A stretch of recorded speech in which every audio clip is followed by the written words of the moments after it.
Le pasteur et la grâce. Je m'appelle Roberto Gutiérrez, et pendant 15 années j'ai été pasteur d'une église évangélique à Managua, au Nicaragua. J'avais 42 ans lorsque tout ce que je croyais immuable commença à s'effondrer. Jusqu'à ce jour-là, j'avais consacré ma vie entière à prêcher ce que je tenais pour la vérité pure de l'Évangile, convaincu que mon ministère était une croisade sainte contre l'erreur. Je suis né dans une famille pentecôtiste du quartier Marta Quesada. Chaque mois de décembre, les processions catholiques traversaient nos rues comme des rivières de lumière et d'encens. Pour moi, elles incarnaient tout ce que la religion pouvait avoir de corrompu, idolâtrie, superstition, traditions humaines qui éloignent les âmes du véritable Christ.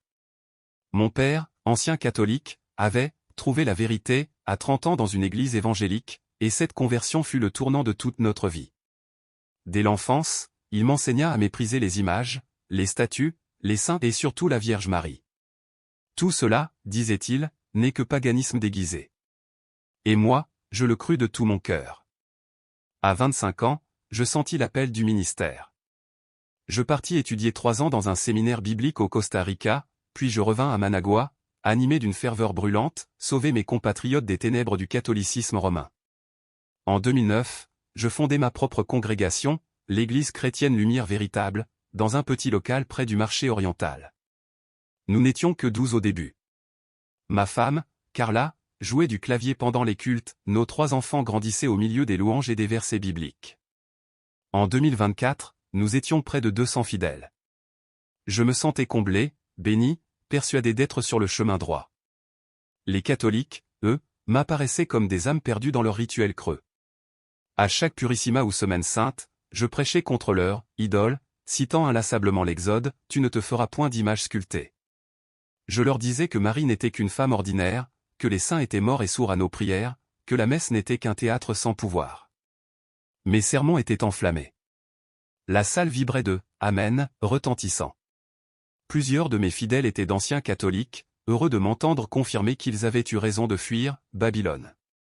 Je me sentais investi d'une mission prophétique, dénoncer l'imposture, purifier la foi. Mais en décembre 2023, quelque chose se mit à changer en moi. Était-ce l'orgueil? La lassitude? Je ne sais pas. Je ressentis soudain que prêcher ne suffisait plus. Il fallait agir. Parmi les jeunes de l'église, un certain Josué, 23 ans, ancien alcoolique converti, partageait mon zèle. Il me disait: « Pasteur, les prophètes de l'Ancien Testament détruisaient les idoles. Pourquoi les laissons-nous passer sous nos fenêtres ?» Ces paroles résonnaient en moi comme un écho sacré. Nous commençâmes à nous réunir à part, une vingtaine d'hommes enflammés. Nous lisions l'histoire d'Élie défiant les prophètes de Baal, de Gédéon renversant l'autel païen, de Josia détruisant les hauts lieux. Nous prions pour avoir le courage des anciens prophètes. Nous ne voulions pas la violence, du moins le croyions-nous, mais une protestation visible, un témoignage public de notre foi.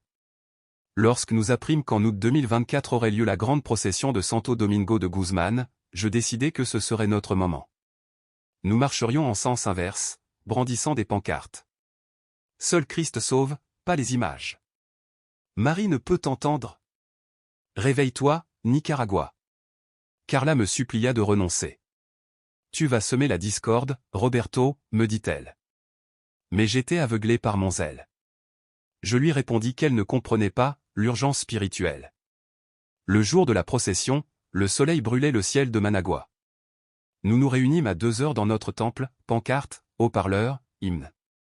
Josué, le regard ardent, me serra dans ses bras. Aujourd'hui, pasteur, nous ferons l'histoire pour le royaume de Dieu. Nous arrivâmes sur la route de la procession vers 15 heures. Devant nous, une marée de fidèles. Des familles entières, des enfants agitant des drapeaux, des vieillards au chapelet. L'air sentait le bigoron et le nacatamal. Des musiciens en chemise blanche jouaient des sons nicaraguayens mêlés d'hymnes religieux. Les rires, la ferveur, les couleurs, tout vibrait d'une joie simple. Puis la statue de Santo Domingo apparut, portée sur les épaules de 4 hommes en tunique violette. La foule éclata en acclamations. J'eus un bref vertige, tant de ferveur, tant d'amour. Mais je refoulai ce trouble. Aveuglement spirituel, me dis-je. Nous déployâmes nos pancartes et entonnâmes à pleine voix, « À Dieu soit la gloire ». D'abord, on nous regarda avec surprise. Puis vinrent les froncements de sourcils, les murmures, quelques insultes étouffées. Un vieil homme s'approcha de moi, la voix tremblante.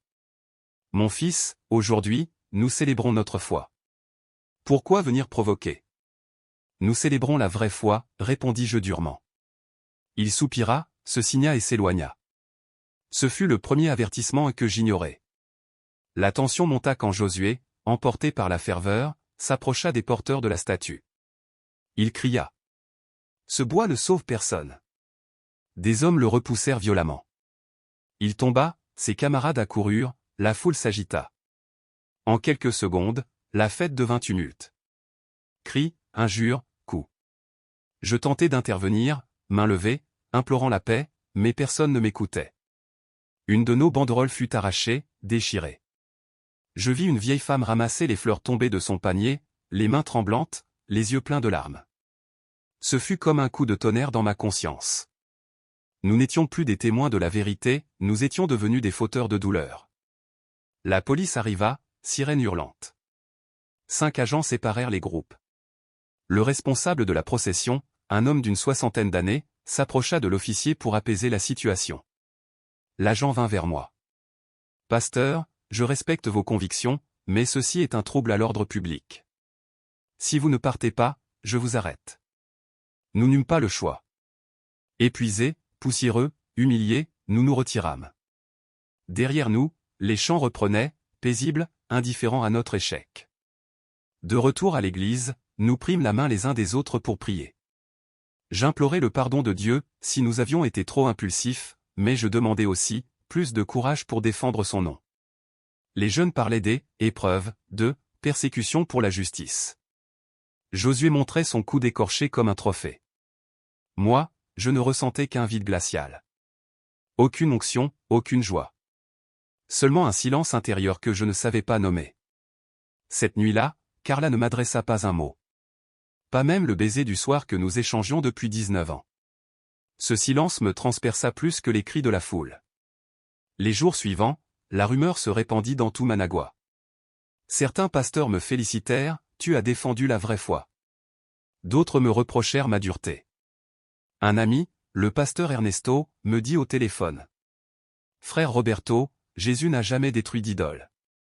Il changeait les cœurs, et les idoles tombaient d'elles-mêmes. » Je voulus lui répondre par les versets des rois d'Israël purifiant le pays, mais sa phrase resta en moi, obstinée comme une prière.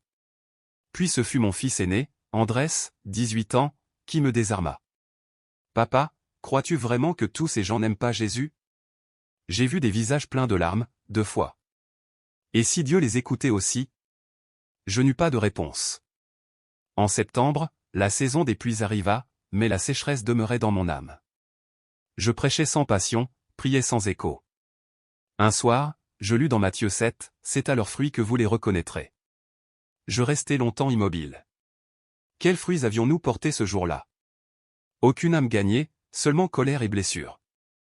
Je refermai ma Bible et pleurai comme un enfant. Carla entra, me trouva tête baissée. Elle posa sa main sur mon épaule. « Roberto, je t'aime, mais tu t'es perdu. L'homme que j'ai épousé prêchait l'amour, pas la confrontation. » Ces mots me brisèrent, mais je ne sus que garder le silence. Le 1 octobre, je fis ce que je n'avais jamais osé faire, marcher seul, sans but, dans Managua, pour prier en silence. J'arpentai les rues, pris un bus jusqu'au centre-ville, et me retrouvai devant la cathédrale. Je n'y étais plus entré depuis l'enfance, quand ma grand-mère m'y emmenait avant la conversion de mon père. Je restai un instant au pied des marches, observant les portes ouvertes, les fidèles entrant et sortant. Une vieille dame au bâton montait lentement les marches. Un jeune homme pressé entrait, mallette à la main. Sans réfléchir, je franchis le seuil. À l'intérieur, la fraîcheur et le silence me frappèrent. La lumière colorée des vitraux dansait sur le sol. Devant, le Christ crucifié dominait l'autel, sur les côtés, des saints inconnus, et dans un grand niche de marbre, la Vierge tenant l'enfant. Il y avait peut-être 15 personnes, dispersées dans la nef. Certaines à genoux, d'autres immobiles, les yeux fermés. Le murmure d'une prière montait à peine. Je m'assis au fond, sans savoir pourquoi. Peu à peu, une paix étrange, profonde, m'envahit. Ce n'était pas l'exaltation bruyante de nos cultes, c'était une paix silencieuse, comme un souffle intérieur. Je vis un jeune prêtre sortir du confessionnal et s'approcher d'une vieille femme en larmes. Il lui parla doucement, posa une main sur son épaule, fit sur elle un signe de croix. Elle sourit, soulagée. Ce simple geste me bouleversa. Il y avait là une tendresse vraie, sans spectacle, sans orgueil, seulement la compassion. Je pensais, n'est-ce pas ainsi que le Christ aimait? Les larmes me montèrent aux yeux.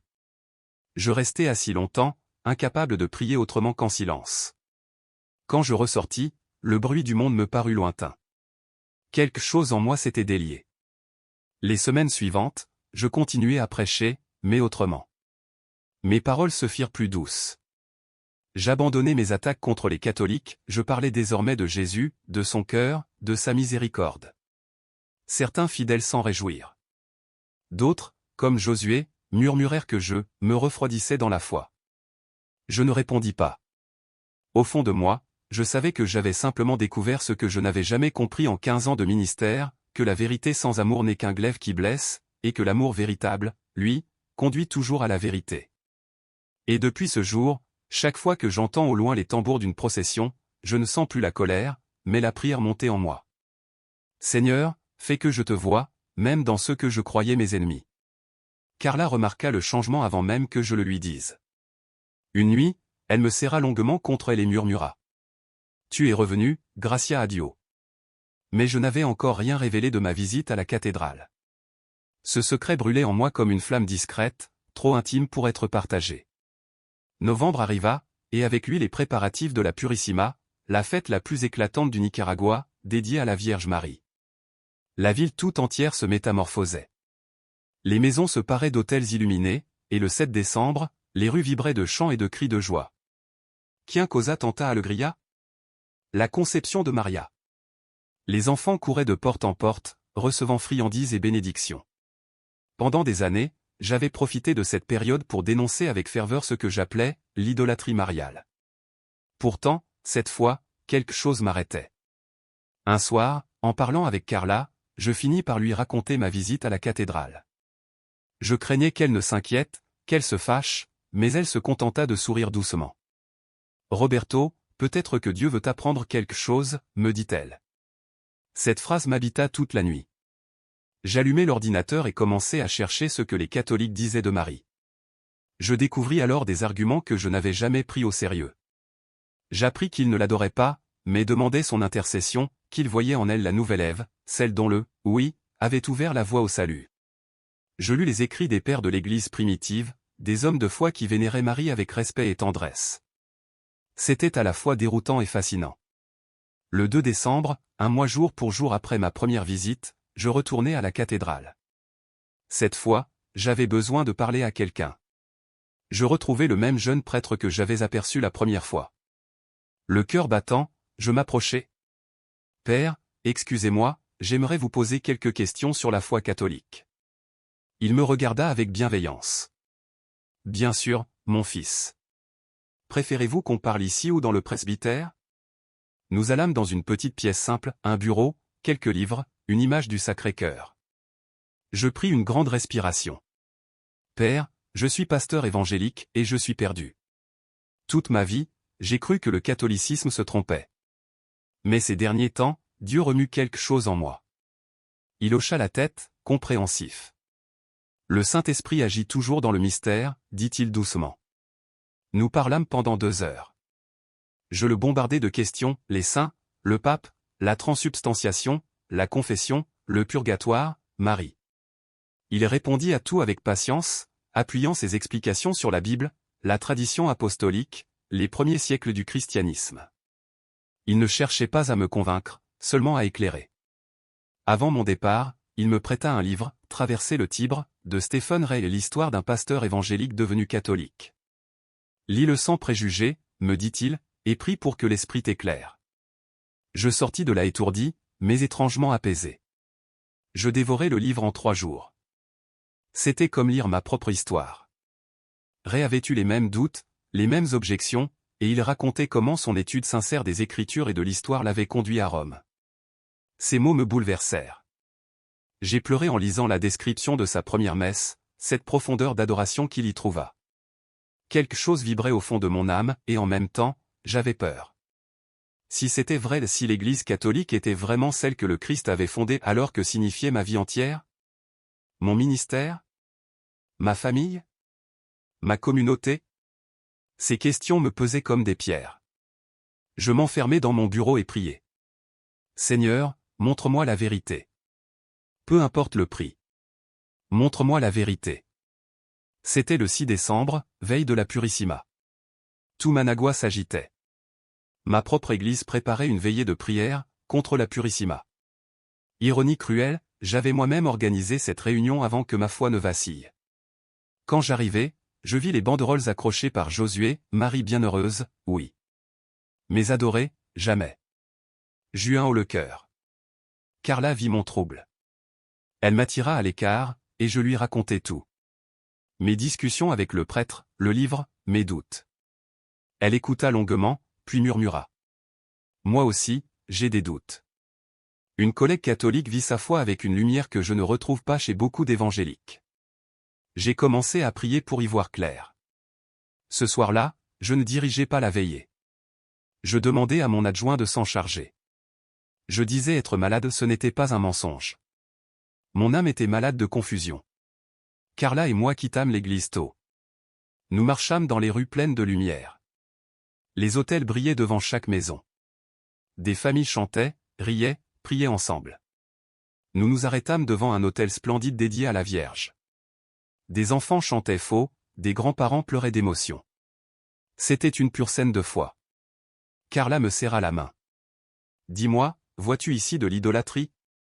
Moi, je ne vois que de l'amour. Elle avait raison.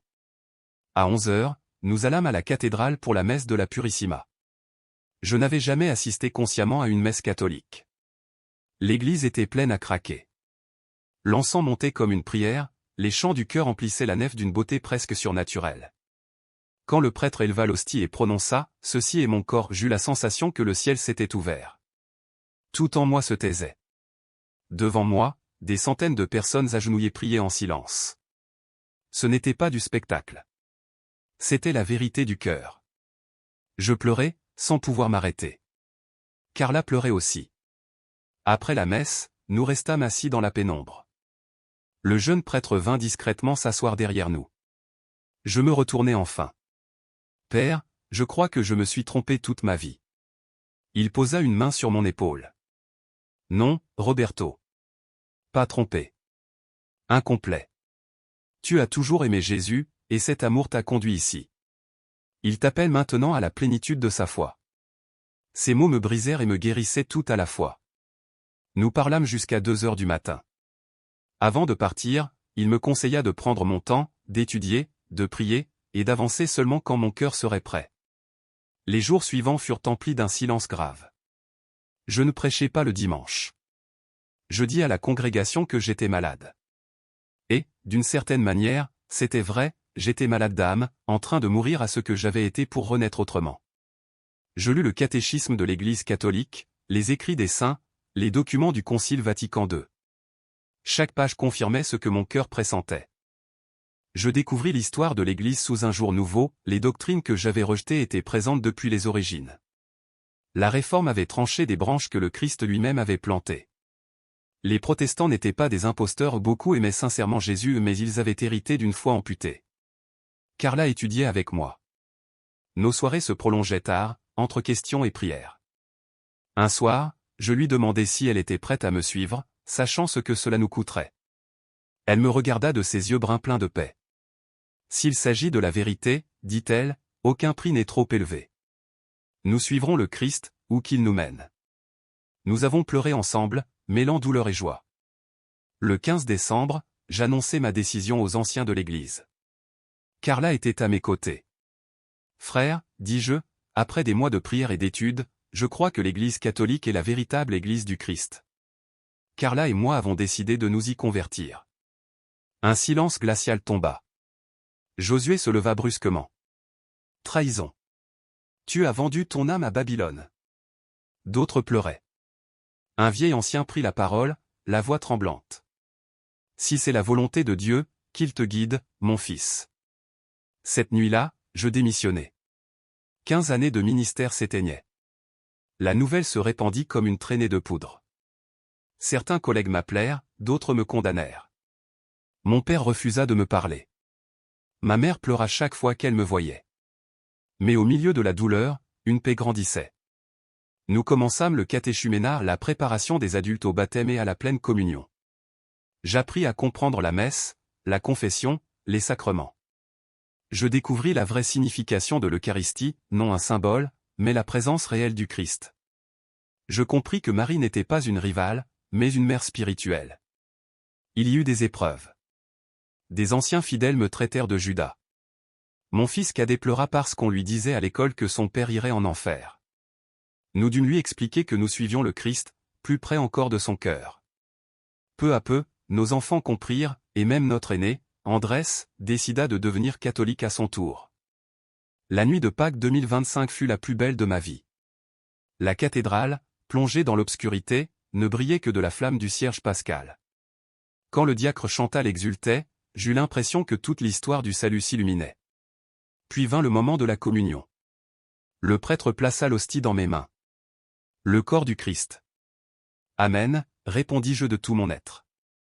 En recevant Jésus, j'ai senti une paix surnaturelle m'envahir. Ce n'était pas une émotion passagère, mais la présence réelle de Dieu. Carla pleurait à mes côtés. Nous nous sommes regardés, certains désormais d'être enfin arrivés à la maison. Depuis, la vie a changé. J'ai appris à prier le rosaire, d'abord maladroitement, puis avec émerveillement. Chaque Ave Maria m'introduisait dans un mystère du Christ. J'assiste à la messe quotidienne dès que possible, émerveillé à chaque consécration. J'ai trouvé un emploi comme professeur de Bible dans une école catholique. Ironie divine, moi qui avais rejeté Rome, j'enseignais maintenant la parole à la lumière de son Église. Les élèves me questionnaient, et chaque question m'enracinait davantage. Ma relation avec Marie a mûri. Au début, j'étais hésitant, comme un enfant apprenant une langue nouvelle. Puis j'ai compris, si je demande à un ami de prier pour moi, pourquoi ne pourrais-je pas demander à la mère de Jésus de le faire? Peu à peu, je me suis tourné vers elle avec confiance. Marie, aide-moi à mieux connaître ton fils. Et elle l'a fait. En août 2025, un an après notre confrontation malheureuse avec la procession de Santo Domingo, nous y sommes retournés, non plus en opposants, mais en pèlerins. Carla et moi aidions à décorer la statue du saint. Autour de nous, les familles riaient, priaient, transmettant leur foi de génération en génération. Et moi, au milieu d'eux, je compris enfin, la foi que j'avais combattue n'était pas une illusion. C'était une maison. Et j'y étais rentré. Don Armando, un vieil homme de 80 ans, nous raconta un jour que son grand-père avait porté la même image lors de la procession de 1920. En l'écoutant, j'eus la sensation bouleversante d'appartenir à une continuité invisible, une chaîne de témoins, un fleuve de foi qui traversait le temps. Cette conscience me saisit d'émotion. La procession commença à 3 heures de l'après-midi, comme toujours. Cette fois pourtant, je n'étais plus dehors à protester, j'étais dedans, au cœur du cortège, priant avec des centaines de frères et sœurs. Nous récitions le rosaire, nous chantions des hymnes traditionnels du Nicaragua, et même sous le soleil brûlant, personne ne se plaignait. Il y avait dans l'air une joie palpable, un sentiment d'unité rare, presque sacré. Des familles entières, du nourrisson au vieillard, avançaient côte à côte. Les vendeurs ambulants, les paysans, les médecins, les avocats tous marchaient ensemble, unis dans une même dévotion. Pour la première fois, je me sentais partie prenante d'une histoire infiniment plus vaste que la mienne, reliée à 2 millénaires de christianisme vivant. C'est alors que cela arriva. Nous passions précisément devant l'endroit où, un an auparavant, ma propre colère avait semé le tumulte. Je marchais près des porteurs de l'image quand je reconnus, parmi la foule qui nous observait, plusieurs visages familiers, ceux de mon ancienne congrégation. Josué était là, avec son groupe, tenant les mêmes pancartes que moi jadis. Mon cœur se mit à battre plus vite, mon Dieu, ils vont refaire ce que j'ai fait. Et, en effet, lorsque la procession s'approcha, leurs cris éclatèrent, les mêmes slogans contre l'idolâtrie, la même colère. Puis, soudain, l'un des jeunes hommes le plus exalté se précipita droit vers la statue de Saint Dominique. Je ne sus s'il voulait la frapper ou la renverser, il courait, fou de zèle. Les porteurs eurent à peine le temps de se resserrer pour protéger l'image. Tout se déroula comme au ralenti, je vis ses mains s'étendre, le trouble dans les visages autour de moi, et, l'instant d'après, le jeune homme s'arrêta net, comme s'il avait heurté un mur invisible. Il resta figé, les yeux écarquillés, la bouche ouverte d'étonnement. Puis il chancela et tomba lourdement sur le pavé, les mains tremblantes, le regard fixé sur un point que nul autre ne pouvait voir. Le silence tomba sur la foule, les chants cessèrent, la musique se tut. On n'entendait plus que ses sanglots. Josué courut vers lui, mais le jeune homme le repoussa, puis, à genoux, se mit à pleurer, secoué de hoquets. Entre deux sanglots, il répétait « Je l'ai vu, pardonne-moi ». Les gens se pressèrent, bouleversés. On apprit que le jeune s'appelait Kevin. Sa voix tremblante finit par articuler « J'ai vu une femme, magnifique, vêtue de blanc et de bleu, entourée de lumière. Elle m'a regardé avec un amour infini, mais dans ses yeux, il y avait aussi une immense tristesse. Sans parler, elle m'a dit « Pourquoi attaques-tu mon fils ?» Et j'ai su, ajouta-t-il, que c'était la Vierge Marie. Un silence solennel tomba. Josué et les autres restaient figés, incrédules. Certains catholiques pleuraient. Une vieille femme s'approcha doucement, posa sa main sur l'épaule de Kevin et le consola comme une grand-mère apaise un enfant. J'étais pétrifié, je comprenais que je venais d'être témoin d'un signe divin. Ce même lieu, le théâtre de mon péché, devenait maintenant celui de la miséricorde et de la justice. Je m'approchai lentement, me mis à genoux devant Kevin. Il leva les yeux et me reconnut. « Pasteur Roberto » murmura-t-il. Je répondis doucement, « Je ne suis plus ton pasteur, Kevin. Je suis ton frère. Et je te comprends, parce que moi aussi j'ai été à ta place. Moi aussi, j'ai attaqué cette procession, croyant défendre Dieu. Mais Dieu n'a pas besoin de notre violence, il veut notre amour. » Kevin éclata en pleurs et me serra dans ses bras. Josué s'approcha à son tour, bouleversé. Je lui demandai, « Tu comprends ce qui vient de se passer ?» Il fit non de la tête, mais je vis, dans ses yeux, la fissure de la certitude. Le prêtre qui dirigeait la procession est le même qui, un an plus tôt, avait affronté ma fureur arriva près de nous. Il regarda Kevin avec compassion et dit, « Mon fils, la Vierge t'aime. Elle ne vient pas pour te condamner, mais pour te conduire vers son Fils. Si tu veux en savoir plus, nos portes te sont ouvertes. » Puis, se tournant vers Josué et les autres, « Cela vaut pour vous aussi. Vous n'êtes pas nos ennemis, mais nos frères encore séparés. » Ces paroles de pardon après tant d'offenses me transpercèrent le cœur. Voilà comment aime le Christ. La procession reprit, mais Kevin demeura à genoux longtemps encore. Puis il se releva, refusa les appels de Josué à partir, et demanda à marcher avec nous. Quelqu'un lui prêta un chapelet, il se joignit à la prière, maladroitement, les larmes encore fraîches sur son visage. Je marchais à ses côtés, lui murmurant les prières, l'encourageant doucement. À l'arrivée à l'église de Saint-Dominique, il s'approcha de l'image, la toucha avec une infinie délicatesse et dit à voix basse, « Pardonne-moi de ne pas avoir compris. » Cette nuit-là, nous parlâmes longuement dans la paroisse. Je lui racontai toute mon histoire, ma conversion, mes doutes, mes découvertes. Kevin écoutait avec passion, posant des questions profondes. Il me confia, « Je n'ai jamais senti quelque chose d'aussi réel. » C'était plus réel que cette conversation. Cet amour était pur, absolu, et pourtant plein de vérité. Je savais que j'avais eu tort, mais je ne me sentais pas condamné, je me sentais invité. Je le présentai au prêtre, et Kevin demanda aussitôt à commencer la préparation pour devenir catholique. Sa transformation fut à la fois soudaine et progressive, l'empreinte d'une conversion véritable. Josué et les autres repartirent ce soir-là, troublés. Certains cherchèrent à tout expliquer par la ruse ou le diable déguisé, mais le doute avait germé. Dans les mois suivants, 2 d'entre eux commencèrent eux aussi à étudier le catholicisme.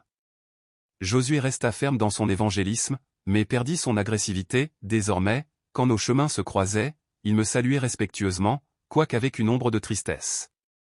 Je priais souvent pour lui, convaincu que l'esprit qui m'avait conduit saurait le guider, à son heure. La nouvelle se répandit vite. Certains parlaient de miracles, d'autres de suggestions collectives. Peu importait, je savais ce que j'avais vu. J'avais été témoin d'un geste de Dieu, clair, miséricordieux, destiné à sauver une âme. Kevin fut baptisé conditionnellement à la vigile pascale de 2026, et j'eus l'honneur d'être son parrain. Le voir communier pour la première fois, le visage rayonnant, fit jaillir en moi le souvenir de ma propre première Eucharistie. Après la messe, il me dit « Merci, frère Roberto, de ne pas m'avoir abandonné ce jour-là. Je lui répondis, ce n'est pas moi, Kevin. C'est la Vierge Marie qui t'a cherché. Moi, je n'ai fait que marcher à tes côtés. Peu à peu, ma relation avec mon père se répara. Il fallut 1 an avant qu'il accepte de me parler sans colère. Quand enfin nous nous assîmes ensemble, je lui racontai tout, sans chercher à convaincre. À la fin, il soupira, je ne partage pas ton choix, mais je vois que tu aimes toujours Jésus. C'est l'essentiel. Ce n'était pas encore l'acceptation, mais c'était un pont. Ma mère, elle, se montra plus ouverte. Curieuse, elle me posa des questions, puis m'accompagna à la messe de Noël 2025. Elle fut surprise d'y entendre tant de passages de la Bible. Une graine s'était plantée. Ma vie aujourd'hui est radicalement différente, et pourtant étrangement la même. Je prêche toujours le Christ, mais depuis le cœur de son Église. Je lis toujours les Écritures, mais dans la lumière de la tradition qui les a engendrées. J'évangélise toujours, mais avec humilité, par invitation, non par confrontation. La messe est devenue le centre de mon existence, j'y rencontre le Christ, réellement présent. Le confessionnal, que je méprisais jadis, est devenu ma source régulière de guérison. Entendre, je t'absous de tes péchés, quel don inestimable. J'ai développé une profonde dévotion pour saint Dominique de Guzman, dont j'avais voulu profaner l'image. En étudiant sa vie, j'ai découvert un homme qui combattait l'erreur non par la violence, mais par la prédication et la sainteté. Son exemple m'a façonné. Ma relation avec la Vierge Marie a grandi aussi. Je me suis consacré à elle selon la méthode de saint Louis-Marie Grignon de Montfort. J'ai compris qu'elle ne fait que refléter la lumière du Christ, comme la lune reflète celle du soleil. L'honorer, c'est reconnaître la plus belle œuvre de Dieu. Carla, ma femme, a elle aussi fleuri dans la foi. Elle s'est engagée dans un groupe de femmes servant les pauvres à la paroisse, elle y a trouvé des sœurs en Christ, des amis vrais. Notre mariage, enrichi par la théologie du corps, s'est approfondi, nous ne sommes plus seulement compagnons, mais signes vivants de l'amour du Christ pour son Église. Nous avons renouvelé nos vœux devant l'autel, c'était comme un second mariage, plus conscient, plus saint. Nos 3 enfants se sont adaptés. Andrés, notre aîné, étudie à l'université et songe au sacerdoce, je frémis d'une joie sacrée à cette idée. Sophia, 16 ans, d'abord réticente, a trouvé sa place dans un groupe de jeunes, elle y dirige la musique liturgique avec ferveur. Miguel, le plus jeune, s'est simplement laissé porter, comme un enfant sait le faire. 3 ans ont passé depuis le miracle de la procession. Kevin est aujourd'hui catéchiste, il enseigne la première communion aux enfants. Son témoignage touche des cœurs, certains évangéliques viennent l'écouter, d'autres le critiquent, mais il répond toujours avec douceur, je ne cherchais rien de tout cela. J'ai résisté, mais l'amour du ciel m'a trouvé. La Vierge m'a aimé alors que je la combattais. Souvent, je repense à l'homme que j'étais, sûr de lui, persuadé de détenir toute la vérité. J'aimais Dieu sincèrement, mais je rejetais ses dons. J'étais incomplet. Et Dieu, dans sa patience infinie, ne m'a pas abandonné. Il a utilisé ma rébellion pour semer la grâce, mon orgueil pour m'enseigner l'humilité, le silence d'une cathédrale pour me parler, la sagesse d'un prêtre pour me guider, l'amour de ma femme pour me confirmer. Et enfin, il a scellé tout cela par un miracle public. Je ne prétends pas que mon chemin soit celui de tous. Certains sont saisis comme saint Paul, d'autres sont lentement façonnés comme saint Augustin. Moi, j'ai connu les deux, un long éveil ponctué d'éclairs de lumière. Ce que je sais, c'est que j'ai trouvé mon foyer. Dans l'Église catholique, j'ai trouvé la plénitude de la foi, les sacrements institués par le Christ, la succession des apôtres, l'unité de l'enseignement, la douceur de Marie. À mes frères évangéliques, je dis, n'ayez pas peur de chercher la vérité, même si elle vous conduit ailleurs. Si vous êtes dans le vrai, la recherche le confirmera. Si quelque chose manque, Dieu vous le montrera. Car la vérité libère, mais elle exige parfois le courage d'admettre que l'on s'est trompé. Et à mes frères catholiques, chérissez le trésor que vous possédez. Pendant des années, j'ai attaqué ce que je ne comprenais pas. Aujourd'hui, de l'intérieur, je contemple sa splendeur, la profondeur de sa théologie, la beauté de sa liturgie, la sagesse de ses saints, la tendresse de sa mère. Je sais maintenant, j'étais aveugle, et Dieu m'a rendu la vue. Ne tenez jamais votre foi pour acquise. Approfondissez-la, vivez-la pleinement, partagez-la sans crainte. Et lorsque vous croisez des protestants sincères, comme je l'ai été moi-même, ne les attaquez pas, aimez-les. Priez pour eux. Répondez à leurs doutes avec patience et douceur. Souvenez-vous qu'eux aussi aiment Jésus, mais qu'ils n'ont pas encore découvert toute la richesse de ce qu'il a laissé à son peuple. Et à toi, Sainte Vierge Marie, Notre-Dame du Nicaragua, je dis merci. Merci de ne pas m'avoir abandonné quand je te rejetais. Merci d'avoir intercédé pour moi, même lorsque j'affirmais que tu ne pouvais pas m'entendre. Merci d'avoir guidé mes pas vers ton Fils, d'avoir transformé mon orgueil en humilité. Merci pour ce jour de procession où tu t'es manifesté à Kevin, révélant que ton amour est plus fort que toute haine. Merci d'avoir été ma mère avant même que je sache à quel point j'en avais besoin. Car tout ce qui est tien appartient à ton Fils, et tout ce qui est du Fils nous est donné par ton intercession maternelle. Prie pour nous maintenant et à l'heure de notre mort. Aujourd'hui, je vis chaque jour dans la gratitude. Chaque messe est un miracle que je ne tiens plus jamais pour acquis. Chaque confession, un retour dans les bras du Père. Chaque rosaire, une méditation guidée à travers les mystères du Christ. Chaque jour de fête, une occasion de célébrer la foi en communauté. La vie catholique n'est pas plus facile que la vie évangélique, elle est simplement plus entière. Elle possède une profondeur qui comble l'âme d'une paix que je n'avais jamais connue. C'est comme passer d'une photo en noir et blanc à une image en couleur, éclatante de vie. La réalité a toujours été là, mais désormais, je la vois avec une clarté nouvelle. Ma prière finale est celle de l'unité. Le Christ a prié pour cela dans l'Évangile de Jean, chapitre 17. Mais cette unité ne peut pas reposer sur un compromis fragile où chacun croit ce qu'il veut. Elle doit s'ancrer dans la vérité totale que le Christ a confiée à son Église. Je prie pour que de plus en plus de protestants sincères aient le courage d'étudier sans préjuger les fondements de la foi catholique. Je prie pour que les catholiques vivent leur foi avec une telle authenticité qu'ils deviennent des phares attirant d'autres vers la maison commune. Je prie pour que l'Esprit Saint continue de travailler les cœurs, rassemblant tous les chrétiens dans la communion pleine et entière. Et je prie pour que les blessures de la Réforme soient, un jour, entièrement guéries. Car voici mon histoire, celle d'un orgueil devenu humilité, d'une fausse certitude devenue vraie lumière, d'un esprit de combat transformé en adoration. C'est l'histoire d'un Dieu qui se sert de nos erreurs pour nous enseigner des vérités plus profondes. C'est une histoire de conversion, mais plus encore, une histoire d'amour. L'amour de Dieu, qui ne renonce jamais. L'amour de Marie, qui recherche inlassablement ses enfants perdus. L'amour de l'Église, qui ouvre ses bras à ceux qui reviennent. Et l'amour du Christ présent dans l'Eucharistie, le plus grand des miracles, renouvelé chaque jour sur chaque autel du monde. Depuis cette rencontre, je m'efforce de vivre chaque instant dans la reconnaissance de ce don immérité. Chaque jour, je tente d'imiter un peu plus le Christ, soutenu par les sacrements qu'il a institués, guidé par l'Église qu'il a fondée, accompagné par Marie, la mère qu'il nous a donnée. C'est là ma vie aujourd'hui, ma joie, ma paix. Et je prie pour que beaucoup d'autres puissent un jour découvrir la même plénitude. Ces 3 dernières années m'ont appris que jamais il n'est trop tard pour changer. On n'est jamais trop âgé pour apprendre, ni trop éloigné pour que Dieu nous retrouve. Moi, je vivais dans les ténèbres en croyant être dans la lumière. Je me pensais trouver alors que j'étais perdu. Je croyais posséder tout, mais il me manquait l'essentiel. Et Dieu, riche en miséricorde, m'a rejoint, m'a ramené chez moi, m'a donné la plénitude de la foi. 3 ans après cette procession où la Vierge s'est manifestée, ma vie témoigne de son intercession maternelle. Je travaille désormais comme professeur de religion dans une école catholique. Mes élèves, par leurs questions franches et curieuses, me rappellent le jeune homme que j'étais autrefois. Je leur enseigne les Écritures à la lumière de la tradition qui les a préservées, et je vois dans leurs yeux le même éveil que j'ai connu. Beaucoup viennent de familles évangéliques, je leur montre, avec douceur, qu'ils n'ont rien à renier de ce qu'ils ont reçu, mais simplement à le parachever dans la plénitude catholique.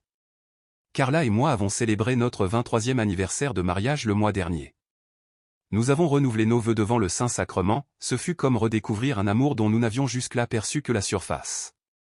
La théologie du corps nous a révélé que notre union est un sacrement, signe visible de l'alliance invisible entre le Christ et son Église. Cette compréhension a transfiguré notre intimité, elle est devenue prière, offrande, lieu de grâce. Nos enfants grandissent dans la foi avec une simplicité qui nous émerveille. Andrés est entré au séminaire, discernant avec sérieux un appel au sacerdoce. Voir mon fils aîné envisager de consacrer sa vie au Christ m'humilie et me remplit d'une fierté sainte. Sophia dirige le groupe de jeunes de la paroisse avec la même passion que j'avais autrefois pour prêcher, mais tournée désormais vers la vérité entière.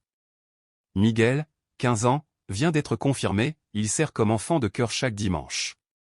Et Kevin, le jeune homme qui avait vu la Vierge le jour où j'avais voulu interrompre la procession et est devenu mon frère le plus proche dans la foi. Ensemble, nous donnons des conférences de témoignages dans tout le Nicaragua. Son expérience mystique et ma démarche intellectuelle se répondent, Dieu appelle chacun d'une manière différente, mais toujours vers la même vérité. L'an passé, Kevin s'est fiancé à une jeune femme profondément croyante et m'a demandé d'être parrain de son mariage, j'y ai vu l'un des plus grands honneurs de ma vie. Ma relation avec mon père s'est enfin réconciliée. Un soir, il est venu chez moi sans prévenir, les yeux embués de larmes, et m'a étreint longuement. Il m'a confié qu'il étudiait les pères de l'Église et que ses certitudes évangéliques s'effritaient. Je ne l'ai pas pressé, je lui ai simplement prêté quelques livres et offert mon accompagnement. 3 semaines plus tard, il a assisté à sa première messe à mes côtés. Il n'a rien dit après, mais ses yeux humides pendant la consécration parlaient d'eux-mêmes. Je sais que l'Esprit Saint œuvre dans son cœur. Ma mère, quant à elle, suit déjà le catéchuménat, sa conversion avance plus vite, portée par sa tendresse naturelle et sa dévotion maternelle à Marie. Quant à la communauté que j'avais fondée Luz Verdadera, elle existe encore, mais sous une nouvelle direction. Plusieurs de ses membres ont rejoint l'Église catholique à leur tour. Nous restons en bons termes, il n'y a plus de rancune, même si la communion n'est pas encore complète. Chaque jour, je prie pour que vienne le temps où tous les chrétiens seront unis dans la vérité entière confiée à l'Église du Christ. Josué, jadis le plus virulent contre le catholicisme, demeure protestant, mais quelque chose a changé. Depuis qu'il a été témoin du miracle vécu par Kevin, sa colère s'est éteinte. Il ne combat plus, il questionne. Il m'a même invité à prendre un café il y a quelques mois. Nous avons parlé pendant des heures de théologie, d'histoire, des premiers siècles de la foi. Il n'est pas encore prêt à franchir le pas, mais les semences sont là, silencieuses, prêtes à germer. Il m'a demandé de prier pour lui, et je le fais chaque jour, certain que Dieu achèvera en lui l'œuvre commencée. La dévotion mariale est devenue le cœur battant de ma vie spirituelle. Chaque matin, je médite le rosaire, contemplant les mystères du Christ à travers les yeux de sa mère. J'ai compris enfin que Marie ne rivalise pas avec Jésus, elle nous conduit vers lui, comme un miroir limpide tourné vers la lumière. Elle est, à sa manière, un nouvel Jean-Baptiste, il faut qu'il croisse et que je diminue. Marie fait cela à la perfection. Ma plus grande joie aujourd'hui est l'Eucharistie. Chaque fois que je peux, je participe à la messe et reçois le corps et le sang du Seigneur. Ce que je prenais jadis pour une superstition médiévale est devenu la vérité la plus réelle de mon existence. Le Christ est réellement présent, non pas simplement rappelé, mais offert à nouveau pour nous. Quand le prêtre élève l'hostie et proclame « Voici l'agneau de Dieu », mon cœur répond comme celui du centurion. « Seigneur, je ne suis pas digne que tu entres sous mon toit, mais dis seulement une parole, et je serai guéri. » Le confessionnal, autrefois objet de mes moqueries, est devenu mon refuge. Entendre ces mots « Je t'absous de tes péchés, au nom du Père, du Fils et du Saint-Esprit », voilà un cadeau que je ne prendrai jamais à la légère. Ce sacrement rend tangible le pardon divin, il m'a restauré, encore et encore. Quand je repense à ce jour d'août 2024 où j'ai voulu interrompre la procession de Santo Domingo, je vois désormais la main providentielle de Dieu. Mon péché d'orgueil fut l'instrument même de ma conversion. Dieu a écrit droit sur mes lignes tordues. Il a transformé mon attaque contre la procession en participation joyeuse à cette même marche. Il a fait de mon rejet de Marie le chemin vers son amour. De mon opposition à l'Église catholique, il a fait ma filiation reconnaissante. C'est mon histoire, mais en réalité, c'est l'histoire de Dieu poursuivant un fils rebelle. C'est l'histoire de Marie intercédant pour ceux qui la refusent. C'est celle de l'Église, mère miséricordieuse, accueillant ceux qui reviennent. C'est l'histoire de l'amour qui ne se lasse jamais, de la grâce qui transforme les cœurs. À tous ceux qui lisent ces lignes catholiques depuis toujours ou protestants en quête de vérité, je dis, gardez vos cœurs ouverts. Cherchez la vérité sans craindre où elle vous mènera. Si vous vous trompez, Dieu, dans sa bonté, vous remettra sur le chemin. Et si vous êtes déjà sur la voie juste, cette recherche ne fera que fortifier votre foi. Car tout cela n'est pas une question de débat ou de dogme, mais de rencontre avec le Christ dans la plénitude de son Église. Chaque jour, je remercie Dieu de ne pas m'avoir laissé dans mon erreur. Je remercie Marie de m'avoir cherché quand je la rejetais. Je remercie l'Église de m'avoir accueilli quand je suis revenu. Et je vis désormais chaque instant comme un début, conscient que ma conversion n'était pas la fin, mais le commencement d'un pèlerinage éternel vers le cœur de Dieu. Que la Vierge Marie, Notre-Dame du Nicaragua, continue d'intercéder pour nous tous, qu'elle nous conduise toujours plus près de son Fils, et qu'un jour enfin, tous ceux qui aiment le Christ soient unis dans l'unique Église bâtie sur le roc de Pierre. Ceci est mon histoire, mon témoignage, ma vie transfigurée par la vérité. Gloire à Dieu pour sa miséricorde infinie, et merci à Marie, qui ne cesse jamais d'être mère, même pour ceux qui ne la reconnaissent pas encore comme telle.